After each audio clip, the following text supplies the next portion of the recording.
Au cœur du projet associatif, il y a une philosophie qui sous-tend ces outils. C'est la place donnée au langage. Alors, à travers la situation que je vais décrire, je voudrais montrer que pour qu'il y ait rencontre, il m'a semblé qu'il faut que se constitue un point de décalage. Un point de décalage dans l'univers des rituels, un arrêt dans les automatismes. Ouais. Un arrêt dans... Allô ? Un arrêt des automatismes, et que de ce décalage, et que ce décalage soit articulé. Et c'est un résident qui m'en a proposé, par sa réponse, un exemple vivant. Voilà. Pour terminer, je dirais que la circulation de la lettre qu'a opérée Romuald fut pour moi un enseignement important. J'ai entrevu les ressorts essentiels d'une rencontre avec un sujet psychotique, qui sont la nécessité d'espace de manœuvre, afin qu'un sujet trouve sa formule pour s'inscrire dans un lien. Voilà, merci. Écoutez, je vous remercie de ce texte parce que franchement, je trouve qu'il y a quelque chose d'assez extraordinaire dans votre travail. Dans le fond, vous nous faites part d'une démarche pragmatique. Hein, vous essayez, pas à pas, de décrypter ce qui vous est adressé. Et vous nous montrez bien que là, il y a un franchissement pour ce sujet. Hein, vous le montrez très clairement. Alors peut-être que ce qui est important, c'est de repérer qu'effectivement, vous partez d'un prédicat. Dans le fond, ce prédicat, c'est la place donnée au langage, hein, ce que vous dites comme ça. Et vous dites qu'il faut produire un décalage, mais pour qu'il y ait décalage, il faut qu'il soit articulé, c'est-à-dire qu'il y ait un dit. Et dans le fond, ça tourne autour du dit, cette histoire-là. Dans le fond, on a une lettre. Vous évoquez la lettre volée. C'est une lettre où on ne sait pas ce qu'il y a à l'intérieur. Hein. Et effectivement, ce qui est important, c'est ce que produit la lettre. Hein, ce qu'elle produit entre les protagonistes. Et ça, c'est vraiment très important. Alors, je ne vais pas tout reprendre, mais dans le fond, il y a un point qui m'intéresse particulièrement parce que vous dites que, dans le fond, le nouage est toujours à refaire, ça c'est déjà un point important, c'est-à-dire que dans le fond, quand vous rencontrez ce sujet, il y a quelque chose qui se passe, qui se réalise, et dans le fond, ça n'obtient pas une permanence, et on comprend pourquoi, hein, puisqu'il y a quelque chose que vous allez essayer de décrypter après, qui est un effet de symbolisation. S'il n'y a pas l'effet de symbolisation, on fait une expérience et on la répète. Ce matin, on entendait ça, c'est la répétition de l'expérience et du même. Et on ne produit pas quelque chose qui s'écrit, qui s'inscrit, on va dire comme ça. Hein, et donc, c'est ce qui est important. Et ce que vous amenez quand même, c'est un nouage toujours à refaire. Et pour être validé, ça doit en passer par le grand autre. Alors, ce grand autre, là, c'est vraiment très embarrassant, parce qu'on ne sait pas trop comment on va l'attraper. Hein. Et dans le fond, le risque, ce serait de penser que l'autre, va être entifié.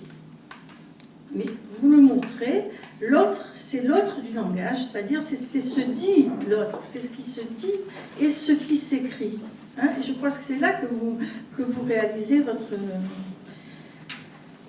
exploit, je vais dire comme ça. Et ce qui paraît intéressant, c'est d'emblée, moi je trouve que ce qui est intéressant d'emblée, c'est que vous dites c'est un schizophrène, ok, c'est un schizophrène, mais vous ne prenez pas une pente déficitaire par rapport à l'approche de ce patient. Vous dites bien qu'en fait, il a un maniement de la langue, il a l'humour, etc. On voit qu'il a acquis quelque chose quand même. Il y a un dépôt qui s'est fait. Hein, il y a un dépôt qui s'est fait du côté de la structure. On n'a pas une structure comme ça, effectivement, qui vient barrer la rencontre avec lui. Eh bien, Sylvain Azéma, je trouve que vous nous donnez une leçon tout à fait formidable. Voilà ce que j'en tire. Ce matin, Pierre Falicon nous a dit la nécessité de l'institution, qu'il a opposée à la question du hasard. Et en vous écoutant, je me disais, être éducateur et être pris simplement dans ce qui est déjà connu, dans un univers de rituels, comme vous le dites très bien, dans ce qui se répète jour après jour, eh bien, être éducateur comme ça, c'est parfaitement chiant. Vous nous montrez une toute autre piste. Vous dites, cette personne m'indique dans la clinique un point de décalage. Et donc là où la rencontre peut être parfaitement ennuyeuse quand elle ne cesse de se répéter dans ce que Lacan appelle l'automatone, vous témoignez d'une rencontre qui relève d'une bonne rencontre, de la surprise, du hasard, de ce que Lacan appelle la tuquet. Et donc je trouve que c'est une leçon pour chacun d'entre nous, parce que c'est extrêmement... on ne peut pas la programmer, ce genre de rencontre. La bonne rencontre, elle vient par surprise, et vous avez su l'attraper. Ouais. Oui, tout à fait. Bon, vous avez repris à la fois, effectivement, tout le paradoxe. Je crois que c'est ce qu'on traverse toute la journée, à travers le film, à travers ce qu'on travaille là. C'est à la fois inscrire quelque chose d'une répétition nécessaire, qui est donnée par l'institution, on va dire, qui se concrétise par ça, avec des rituels qui font cadre de manière un peu imaginaire, mais qui sont bien utiles. Et puis, en même temps, faire qu'il y ait...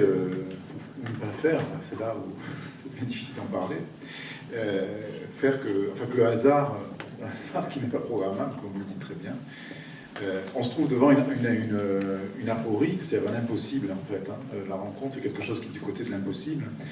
Et donc en fait, on ne peut pas la cerner. On essaye là aujourd'hui, c'est toute la difficulté, on est au cœur de ce qu'on essaie de travailler depuis ce matin, en tout cas en début d'après-midi. On ne peut pas cerner la rencontre, évidemment. On ne peut qu'après coup dire qu'il y a eu rencontre. Mais on ne peut pas la programmer à la rencontre. Moi, je trouve quand même que cette importance du décalage que vous amenez, qui est votre décalage, est essentielle. Parce que, dans le fond, vous commencez en disant « je savais qu'à chaque nouveau professionnel, il faisait la même demande ».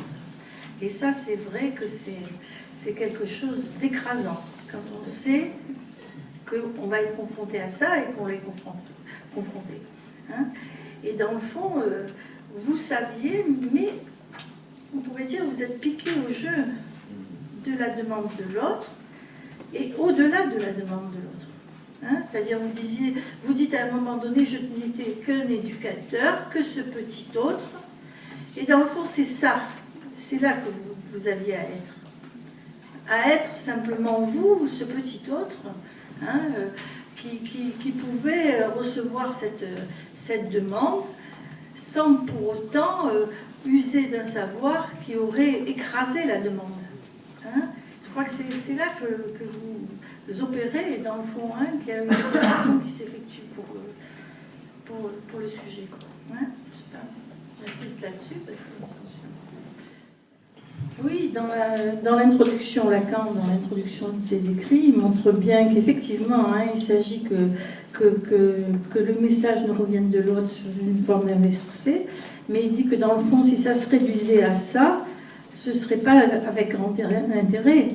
Et dans le fond, ce qu'il en dit au bout du bout, c'est que c'est fait pour soutenir la structure du sujet. Et moi, vraiment, je trouve que là, il y a quelque chose qui fait que vous soutenez ce sujet.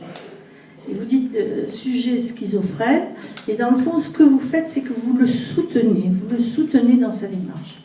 Vous soutenez sa structure, vous lui permettez un franchissement par ce biais-là. Vous voyez ? Ça me paraît tout à fait important.